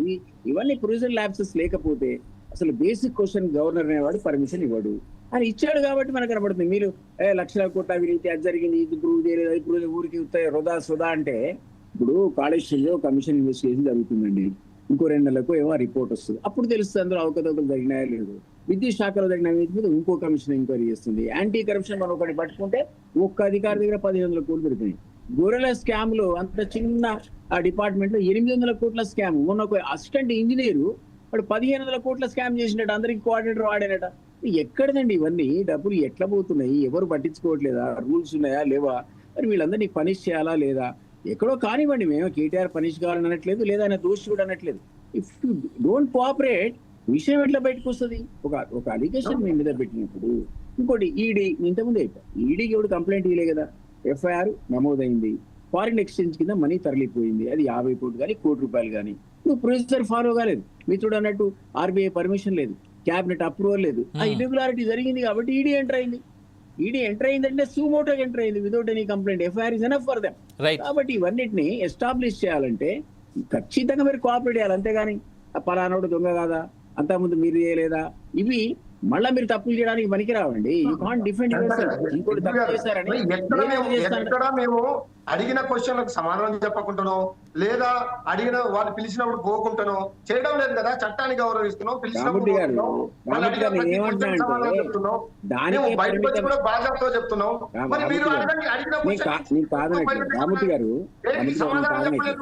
రామూర్తి గారు నేను కాదనట్లే, దానికి నువ్వు పోయి ఇన్వెస్టిగేషన్ అటెండ్ అయ్యొచ్చు, ఈడీ దగ్గర అటెండ్ అయ్యొచ్చు, నీ సంగతి కూడా తెలుస్తాను, బయటికి రా, లేకపోతే లైట్ డిటెక్టర్ టెస్ట్కు రా, ఎన్ని అవినీతి పనులు నువ్వు చేయలేదు, నువ్వు 50 లక్షల్లో పట్టుబడలేదా, దానికి దీనికి సంబంధం ఏంటండి? దానిలో కేసు నడుస్తుంది, రేపు పొద్దున దోషి అని తేలితే ఆయన కూడా జైలుకి పోతాడు.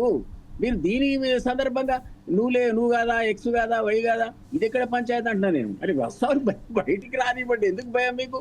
మీరెందుకు నేనే పర్మిషన్ ఇచ్చానే ఉన్నంత ధైర్యం ఈ రోజు ఇన్వెస్టిగేషన్ 2 ఆర్గనైజేషన్ చేస్తుంటే మీకు ఆ ధైర్యం ఎందుకు కోల్పోతున్నారు? మీరు ఎందుకు విరుచుకుపడుతున్నారు? ఇప్పుడున్న ప్రభుత్వం మీద కానీ రకరకాల అభియోగాలు ఎందుకు లైవ్ టెస్టులు మీకు? నేను అంటున్నా ఎందుకు మీకు ఈ కానీ తేలని ఇది దాని గురించి ఇంకో సందర్భంలో మాట్లాడుకోవచ్చు, ఇంకో అభియోగం ముందుకు వచ్చినప్పుడు. అంతేగాని కోఆపరేట్ చేయడం ఇది ఒక్కటే కోఆపరేట్ వచ్చి ప్రెస్ మీట్ పెట్టి అడ్డగోలు రైట్ దిలీప్ గారు, come back to again Jayasarathi గారు. మీరు కూడా తీర్పు దిద్దాలనేది మీ లక్ష్యం, అంతే కదా? నా సామిరంగా రైట్. జయసారథి గారు ఒక మాట, ఇక్కడ ఒక ఇంట్రెస్టింగ్ పాయింట్ అవుట్ బయటకు వస్తుందండి. బీఆర్ఎస్ నాయకులు కొంతమంది సీనియర్ నాయకులు ఎవరైతే ఉన్నారో వాళ్ళ దగ్గర నుంచి వినిపిస్తున్నటువంటి మాట ఏంటంటే, కేటీఆర్ కావాలనే ఈ ప్రెస్ మీట్లు ఇవన్నీ పెట్టేసి రేవంత్ రెడ్డిని రెచ్చగొడతా ఉన్నాడు, ఎందుకంటే తొందరగా అరెస్ట్ చేసి లోపలేసేస్తే ఆయనకు కావాల్సిన సింపతి కేటీఆర్కి వచ్చేస్తుంది, బీఆర్ఎస్ పార్టీకి వస్తుంది అనేటువంటి యాంగిల్లోనే ఈ రెచ్చగొట్టుడు చర్యలన్నీ జరుగుతున్నాయి అనేటువంటి మాట ఒకటి వస్తుంది. యాజ్ అ సీనియర్ జర్నలిస్ట్ మీరు ఎట్లా చూస్తూ ఉన్నారు? అసలు ఈ దీంట్లో ఎంతవరకు నిజం ఉంది? అంటే దాంట్లో నిజం ఉందా అంటే మనం చెప్పలేవు కరెక్టే, కానీ నాకు తెలిసి అయితే ఏ వ్యక్తి కూడా ఈడీ లాంటి కేసులు ఎదుర్కోవాలనుకోరు. ఈడీ కేసుల గురించి తెలిస్తే దిలీప్ గారు, పెద్దలు గారు, శ్రీనివాస్ గారికి కూడా అవగాహన ఉంది, చెప్తారు. ఈడీ కేసులు అంత తొందరగా పోవండి అవి. ఈడీ కేసు అపోవాలి, వేరే చిన్న రాజకీయమైన కేసులు, ఇంకేమైనా మొన్న రైతుల కేసు అలాంటి వాటిలో అరెస్ట్ అయినప్పుడు ఇబ్బంది ఉండదు. కానీ ఇలాంటి పక్షంలో చెప్పుకోవచ్చు కక్ష సాధింపు కోసం చర్యలు కేసులు పెట్టారని చెప్పుకోవడానికి ఉపయోగపడుతుందేమో. కానీ ఈడీ లాంటి కేసులు అంత తొందరగా దాదాపు చచ్చేంత వరకు కూడా సాగదీసిన కేసులు ఉన్నాయి. చాలా మంది లీడర్లకు సంబంధించిన కేసులు కూడా మనం ఒకసారి పరిశీలిస్తే. ఇంకోటి ఏసీబీ కేసులకు ఈడీ కేసులకు తేడా ఏంటనేది ఒక్కసారి నాకున్నటువంటి అవగాహన సబ్జెక్టు కరెక్ట్ ఏంటంటే, ఈడీకి ప్రాథమికమైనటువంటి సమాచారం లేకున్నా కూడా దాదాపు ఇలాంటి కొంత సమాచారం చాలా తక్కువ స్థాయిలో ఉన్నా కూడా కేసులు పెట్టి అరెస్ట్ చేస్తే నిరూపించుకోవాల్సినటువంటి బాధ్యత ఎవరిదంటే ఈడీది కాదు. ఎవరైతే కేసు బాధితులు ఉంటారో, కేసులు ఎదుర్కొంటున్నారో ఆ వ్యక్తులే నిరూపించుకోవాల్సి ఉంటుంది. అదే ఏసీబీ లాంటి చోట కేసులు ఫైల్ చేస్తే ఖచ్చితంగా ప్రైమా ఫేసి చూపించాల్సి వస్తుంది, వాళ్ళ ఆధారాలు చూపించాల్సి వస్తుంది ఇక్కడ. కానీ ఈడీకి చాలా వెసులుబాట్లు ఉన్నాయి, చాలా చట్టపరమైనటువంటి వెసులుబాట్లు ఉన్నాయి. ఎందుకంటే అవినీతిని కఠినంగా అణచివేయాలనేటువంటి ఉద్దేశంతో చట్టాలు ఆ రకంగా ఈడీకి అవకాశాలు కల్పించాయి. కాబట్టి వాళ్ళు ఈడీల విషయానికి వచ్చారు, ముందు కేసు వేస్తారు, వాళ్ళు కేసు తర్వాత మనం పీకోలేక రావాలన్నట్టు ఉంటది. ఇక్కడ లొటపేస్ కేసు అన్నట్టు ఉండదు ఈడీ కేసు చూసినట్టయితే. అది ఏసీబీ కేసులు లాంటివి అయితే ఆధారం ఉంటేనే ఉంటాయి, లేకపోతే కోర్టు ముందు నిలవడవు.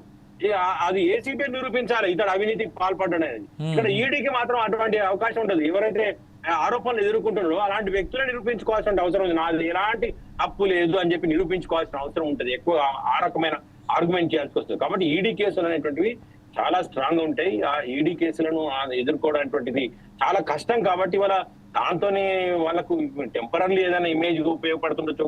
జగన్మోహన్ రెడ్డికి ఉపయోగపడ్డది కావచ్చు, లేదా చంద్రబాబుకు ఉపయోగపడ్డది కావచ్చు, జయలలితకు, ఇంకా కొద్దిమంది నేతలకు ఉపయోగపడింది కావచ్చు. అన్ని వేళ అన్ని సందర్భాల్లో ఉంటుందని లేదు కదా. ఎవరు కూడా ఏ రాజకీయ నాయకులు, అక్కడ దిలీప్ గారు ఉన్నారు, వాళ్ళంతా సీనియర్ పొలిటీషియన్స్ కదా. ఏ పొలిటికల్ లీడర్ కూడా కేసులు ఆరోపణలు ఎదుర్కోవాలనుకోడు. క్లీన్ ఇమేజ్ ఉన్నది నాకు అని చెప్పి గర్వంగా చెప్పుకోవాలని కూడా ఫీల్ అవుతుంటారు. దీంతో పెద్ద ఇమేజ్ వస్తుందని అయితే అనుకోరు. అనుకుంటే వెంటనే పోతారు కదా, ఇంకా ఈ కేసులు పెట్టు అని చెప్పేసి కోరుకుంటారు కదా ఎవరైనా కూడా. అన్ని సందర్భాల్లో దాంతో ఇమేజ్ వస్తుంది అనేటువంటిది అబద్ధం. రాజకీయ ఉద్యమాలు అంటే గతంలో లీడర్స్ ఎలాంటి కోరుకునే వాళ్ళు, రాజకీయ ఉద్యమాలు చేసేవాళ్ళు, అంటే ప్రజలకు సంబంధించిన అంశాల మీద ఉద్యమాలు చేసి వాటిలో అరెస్ట్ అయిపోయి వాళ్ళతో సింపతి గెయిన్ అయిన సందర్భాలు ఉంటాయి. కానీ ఇప్పుడు కొంతకాలంగా ట్రెండ్ మారిపోయింది. అవినీతి ఆరోపణతో జైల్లోకి వెళ్ళినా కూడా దాంతో ఇమేజ్ లాగా చూసేసి జరుగుతుంది. అంటే కొన్ని వర్కౌట్ అయినాయి. అయితే అవెందుకు వర్కౌట్ అయినా జైలు పోతే గానీ ముఖ్యమంత్రి గారు కదండి. అంటే దానికి అక్కడ వాళ్ళు అవినీతి కేసులను చూడలే. ఎందుకంటే హ్యాండిలింగ్ అంటే సిచ్యువేషన్ బట్టి కూడా ఆ కేసు వల్ల ఇమేజ్ వస్తుందా రాదు అనేది కూడా ఉంటుంది. ఆ రోజుల్లో ఏమైందంటే రాజశేఖర రెడ్డి చనిపోయిన వెంటనే, అప్పటిదాకా మంచోడు ధీరుడు శూరుడు అని చనిపోయిన వెంటనే కేసు పెట్టేసరికి జగన్మోహన్ రెడ్డికి ఆ విధంగా ఇమేజ్ వచ్చింది. కానీ అది అందరికి సాధ్యమవుతుంది అయితే అనేది మనం అనుకోలేము అట్లా. కాకపోతే ఇక్కడ కేటీఆర్ విషయంలో కూడా ఏమవుతుందంటే ఆయన చేయలేదు, అవినీతి చేయలేదు అని కనుక ప్రజలు నమ్మితే ఆ ఇమేజ్ వచ్చేటువంటి అవకాశం ఉంటుంది. ఒక కక్ష సాధింపు చర్య అంటే ఇప్పుడు కాంగ్రెస్ పార్టీ ఒక మిస్టేక్ చేస్తున్నట్టు కనిపిస్తుంది అప్పుడు. ఒక దశలోనేమో ఇదే ఈడీ ఆఫీస్ ముందు హైదరాబాద్ లో ముఖ్యమంత్రితో అందరు ధర్నా చేస్తారు, రాజ్భవన్ ముందు ధర్నా చేస్తారు. ఇవాళ బీఆర్ఎస్ వాళ్ళ మీద పెట్టగానే ఓహో అని చెప్పేసి మాట్లాడతారు. అక్కడే కాంట్రవర్సీ వస్తుంది, ప్రజలకు అనుమానం వస్తుంది కదా. అంటే నిన్న ఈడీని తిరిగి వాళ్ళు నువ్వు కేసీఆర్ మీద కేసు పెట్టడం మంచిది అంటే నీకు అనుకూలంగా ఉంటే ఒక రకంగా, కాకపోతే ఒక రకంగా అని ప్రజలు ఆలోచించారా అండి? ఎవరైనా ఆలోచిస్తారు కదా. ఈ రకంగా అవసరానికి అనుగుణంగా ఈడీని పొగడడం, అవసరానికి అనుగుణంగా ఈడీని తిట్టడం. నిన్ననే రేపు స్టేట్మెంట్ రేవంత్ రెడ్డి గారిది ఒక స్టేట్మెంట్ ఉంటే, రాహుల్ గాంధీ గారి ఒక స్టేట్మెంట్ ఉంది. భారత రాజ్య వ్యవస్థ మీద కూడా నాకు నమ్మకం పోయిందన్నారు. మీరు దాని మీద ఉండండి, స్టాండ్ అయి ఉండండి. మరి దేశవ్యాప్తంగా బీజేపీ పార్టీ వ్యవస్థను వాడుకుంటా ఉంది, వ్యవస్థని మేనేజ్ చేసింది, మేము దానికి వ్యతిరేకంగా పోరాడుతున్నామని చెప్పండి. అక్కడ మొన్నటి వరకు కేజ్రీవాల్ సపోర్ట్ చేస్తూ వచ్చిన వాళ్ళు ఇదే మద్యం కుంభకోణం కేసులో సరైన కేసు కాదని చెప్పి చెప్తూ వచ్చింది. మళ్ళీ ఇవాళ ఏం చేస్తున్నారు, ఇదే దాని విషయంలో ఇక్కడ కవితం చేసినా మేము అక్కడే చేస్తామని చెప్పి ఇవాళ ఎన్నికల ప్రచారం చేస్తాం. ఇలాంటి డిఫరెంట్ స్టేట్మెంట్స్ ఇస్తే వాళ్ళు కాంగ్రెస్ పార్టీ విధానాన్ని కూడా ఎట్లా నమ్ముతారు ఇక్కడ? అట్లాగే బీజేపీ పార్టీ కూడా వాళ్ళు కూడా ఆలోచించుకోవాల్సిన అవసరం ఉంది. ఎవరినైతే నిన్నటి వరకు ప్రతిపక్షంలో ఉండి మీకు వ్యతిరేకంగా ఉంటే వాళ్ళ మీద కేసులు పెట్టి వాళ్ళని జైలుకు పంపి వాళ్ళు మీ వైపులో చేరగానే, మీ కూటమిలో చేరగానే వాళ్ళకి క్లీన్ చీట్ ఇచ్చేసి బెంగాల్లో ఆయనకు ఇచ్చిండ్రు. ఇంకా చాలా మంది లీడర్ల పేర్లు ఉన్నాయి కదా, అజిత్ పవార్ కి ఇచ్చిండ్రు, వాళ్ళ పక్కన కూర్చేసి కూర్చొని పెట్టుకోరు ప్రధాని పక్కన. కాబట్టి ఇవన్నీ మీటింగ్ లేదు. కాబట్టి నేను ఏమంటున్నా అంటే ఇట్లాంటివి చేసినప్పుడు ప్రజలలో నమ్మకం పోతుంది. మీరు వచ్చి ఇక్కడ నిజంగా జరిగినా కూడా చెప్పలేని పరిస్థితి వస్తుంది. బీజేపీ పార్టీ కూడా ఆలోచించుకోవాలి, కాంగ్రెస్ పార్టీ కూడా ఆలోచించాలి చెప్పే ముందు. రైట్ జయసారథి గారు, welcome back to you. KTR గారు కూడా ప్రూవ్ చేసుకోవడానికి ప్రయత్నం చేయాలి. వాళ్ళకు ఒకటే ఒక ఆప్షన్ ఏంటంటే నాకు తెలిసి ఫస్ట్ కనిపించేది ఏంటంటే వీళ్ళు డబ్బులు ఇచ్చిపోయిన తర్వాత ప్రభుత్వం కాంగ్రెస్ పార్టీ వచ్చిన తర్వాత వాళ్ళు మేము పెడతాము ఈ ప్రోగ్రామ్ అని చెప్పి ముందుకు వచ్చారు. వాళ్ళు ఆ కంపెనీ వచ్చినట్టుగా ఒక మనకు కనిపిస్తుంది, మెయిల్ అవన్నీ కూడా బయట పెట్టింది వాళ్ళు. మరి అది నిజమా కాదా అనేది కాంగ్రెస్ పార్టీ కూడా చెప్పట్లేదు ఈ రోజు కూడా. మరి ఆ సంస్థ 55 కోట్లు తీసుకున్నది, ఇక్కడ ఈవెంట్ కండక్ట్ చేయడానికి ముందుకు వచ్చింది. ముఖ్యమంత్రి రేవంత్ రెడ్డి కలిసిండ్రు, మెయిల్ పెట్టారు ఎవరైనా దానకిషోర్ గారికి అని చెప్పింది. మరి దాని విషయంలో కూడా క్లారిటీ రావాల్సి. రైట్, చాలా ఇంట్రెస్టింగ్ పాయింట్ బయట తీశారు జయసారథి గారు, చాలా ఇంట్రెస్టింగ్ పాయింట్ అది. రామ్మోహన్ గారు, let's head for a conclusion. దీంట్లో వాస్తవం ఎంత? ఇప్పుడు జయసారథి గారు చెప్పిన దాంట్లో వాస్తవం ఎంత, అండ్ మీ కంక్లూజన్ ఏంటి ఫైనల్ గా? అంటే ఇప్పటికైనా వీళ్ళు వాస్తవాలు ఏమన్నా ఉంటే వీళ్ళ దగ్గర ఏమైనా ఆధారాలు ఉంటే బయట పెట్టాలి. లేదు నీకు తీసుకున్న కంపెనీ మీద డౌట్ ఉంటే వాళ్ళ మీద కేసు పెట్టాలి. మీరు అవి ఇవి చేయకుండా, మీరు ఆదాపం చేయకుండా ఓ ఊహాజనితమైన మాటలతోటి రెచ్చగొట్టి, ప్రజల్ని రెచ్చగొట్టి ప్రతిపక్షాల మీద అక్రమ కేసులు పెడితే మీరు ఖచ్చితంగా ప్రజల మధ్య శీతకారానికి గురవుతారు. ఖచ్చితంగా ఇది తప్పదు. ఇప్పటికైనా మీరు చేసే హామీలను, ఇప్పుడు బీజేపీ ఎప్పుడు ప్రతిపక్షంలో ఉన్న మా మీద ఏడుస్తుంది తప్ప చేస్తున్న తప్పులని మాత్రం ఖండించదు. వాళ్ళు చేసిన ప్రతి హైడ్రా మీద చేస్తారు, మూసీ నది మీద చేస్తారు. ఏం చేసినా మేము చేస్తుంటే మా మీద కాళ్ళలో కట్టెలు పెట్టినట్టు బీజేపీ నడుస్తుంది. వాళ్ళకు మాత్రం అక్కడ మంత్రులు, కేంద్ర మంత్రులు ఈ రేవంత్ రెడ్డికి సహాయ శాఖ మంత్రులుగా పనిచేస్తున్నారు. అంతేగాని బీఆర్ఎస్ చేస్తుంది వాస్తవం. బీఆర్ఎస్ నిక్కచ్చిగా కొట్లాడుతుంది, ప్రజల పక్షాన్ని నిలబడ్డదనే మాట వాళ్ళకి రావడం లేదు. ఎందుకంటే వాళ్ళు కూడా ఎదగాల, వాళ్ళు కూడా పెరగాలని ఏదో కాంగ్రెస్. Conclusion sir. కాబట్టి ఇప్పటికైనా వాస్తవాలని గుర్తు పెట్టుకొని, ఇక్కడ కేసు జరగలేదు అని చెప్తున్నాం, మీకు దమ్ముంటే కేసును బయట పెట్టండి. కేటీఆర్ గారు మాట్లాడుతున్నట్టు ఇది లొట్ట కేసు అంటున్నారు, మీరు కాదని నిరూపించండి. రైట్ రామూర్తి గారు, వెల్కమ్ బ్యాక్ టు యు. ఇబ్బంది పెడతారు, పిలుస్తారు మీరు. రైట్ మీ నాయకులతో, దిలీప్ గారు, అధికారులతో చెప్పండి. దిలీప్ గారు మీ ఫైనల్ కంక్లూజన్స్. ఏం చెప్పిండు, ఏం చెప్పలేదు, ఏం తప్పించుకొని పోతున్నాడు అని చెప్పింది. రైట్, దిలీప్ గారు మీ ఫైనల్ కంక్లూజన్. దిలీప్ గారు, జయసారథి గారు చెప్పినట్టుగా ఖచ్చితంగా ఈడీ కేసు అనేది బర్డెన్ ఆఫ్ ప్రూఫ్ అనేది అక్యూజ్డ్ మీదనే ఉంటుందండి. కరెక్ట్. వేరే జనరల్ కేసులు ఏమైనా సరే burden of proof prosecution agency మీద ఉంటుంది. ప్రాసిక్యూషన్ ఏజెన్సీ ప్రూవ్ చేసుకోవాలి ఈయన అక్యూజ్మెంట్, ఈయన అక్యూజ్ అని. కాబట్టి ఈడీ కేసు నుంచి కేటీఆర్ తప్పించుకోవడం అంత సులభం కాదు. ఆయన ప్రూవ్ చేసుకోవాలి, మేము కాదు ప్రూవ్ చేయాల్సింది. రామచంద్ర గారు చెప్తున్నారు, కరెక్ట్ చెప్పాడు జయసారథి గారు. మీరు ప్రూవ్ చేసుకోవాలి మీ నిర్దోషులని. గవర్నమెంట్ కానీ ప్రాసిక్యూషన్ ఏజెన్సీ కానీ చేయదు. వేరే కేసులో ఎస్ మీరు అన్నట్టు వాళ్ళు బర్డెన్ ఆఫ్ ప్రూఫ్ అనేది వాళ్ళ మీద ఉంటుంది, ప్రాసిక్యూషన్ ఏజెన్సీ మీద ఉంటుంది. అదొకటి. నేను మళ్ళీ చెప్తున్నా, ఏమీ లేకపోతే పోనివ్వండి, ఇన్వెస్టిగేషన్ సాగనివ్వండి. రోజుకోటి ప్రెస్ మీట్ పెట్టి మీరు మమ్మల్ని తిట్టా, మేము మిమ్మల్ని తిట్టా, ఈ పబ్లిక్ లో ఈ న్యూసెన్స్ ఎందుకు? నిజంగానే మీరు అక్యూజ్డ్ అయితే డిసైడ్ చేయాల్సింది మెజిస్ట్రేట్ కదా. మేము ఛార్జ్ షీట్ ఫైల్ చేస్తాం అంటే prosecution agency investigating officer charge sheet file చేస్తాడు, దాంతో అయిపోతుంది వీళ్ళ గొడవ. విచారణ జరిగేది జ్యుడిషియరీ ముందు కదా, ఒక మెజిస్ట్రేట్ ముందు కదా, ఆయన తెలుస్తాడు. ఎప్పుడు తెలుసు అది 5 ఏళ్ళు కానీ 10 ఏళ్ళు కానీ. తప్పు జరగలేదు, అడిగిన question అడుగుతున్నారని.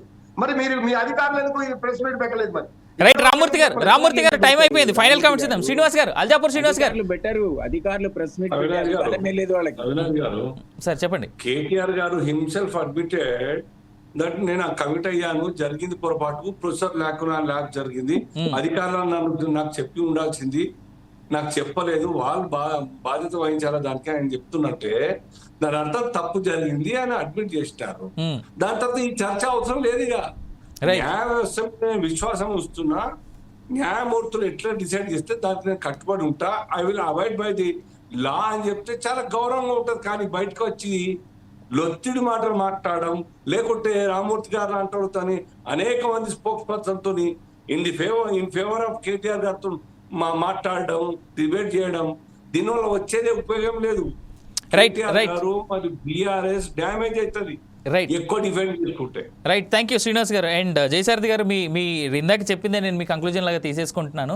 Right, thank you so much to all the panel members, Dilip Kumar గారికి, రామూర్తి గారికి, అల్జాపూర్ శ్రీనివాస్ గారికి, అదేవిధంగా జయసారథి గారికి, అందరికీ ధన్యవాదాలు ఈ పొలిటికల్ థాట్లో పాల్గొన్నందుకు. అయితే ఫైనల్ ఒక స్టేట్మెంట్స్, నిజంగానే ఒక్క మాట ఇక్కడ రాజకీయ నాయకులు అందరూ ఒక్కటి క్లియర్గా తెలుసుకుంటే మంచిది. చట్టాన్ని ఉల్లంఘించకూడదని మీరే చెప్తారు, అలాంటి మీరే ఇవాళ చట్టాన్ని ఉల్లంఘిస్తూ చట్ట సంస్థలన్నింటినీ కూడా ఇవి మా మీద కావాలని పగబట్టి చేస్తున్నాయంటే ప్రజలు, ఇందాక సీనియర్ జర్నలిస్ట్ జయసారథి గారు అన్నట్టుగా మీ వల్లని సంస్థలని ఈ కావాలని ప్రజల మీద తప్పుదో పట్టించేటువంటి విధంగా మీరు క్రియేట్ చేసినటువంటి సంస్థలు, రాజకీయ నాయకులు, రాజకీయ శక్తులు క్రియేట్ చేసినటువంటి సంస్థలు, రాజ్యాంగం వేదికగా, రాజ్యాంగం సాక్షిగా ఇలాంటివన్నీ కలిసి మీరు చేసి ఇవాళ వాటినే తప్పుదో పెట్టిస్తూ ఉన్నారంటే ప్రజలకు కూడా నమ్మకం మీ మీద కూడా పోతుంది. ఆ సంస్థల మీద ఎలాగ పోయేలాగా చేస్తూ ఉన్నారు, మీ మీద కూడా పోతుంది. అలాంటి రోజులు రానికండి. కేటీఆర్ గారు, నేను రిక్వెస్ట్ చేసేది ఏంటంటే మీరు తప్పు చేయకపోతే విచారణ ఎదుర్కోండి, దానివల్ల మీకు వచ్చేటువంటి మైలేజ్ పెరుగుతుంది తప్ప తగ్గిపోదు. ఇది ఇవాళ పొలిటికల్ థాట్. నేను మీ అవినాష్ జనగామ, సైనింగ్ ఆఫ్.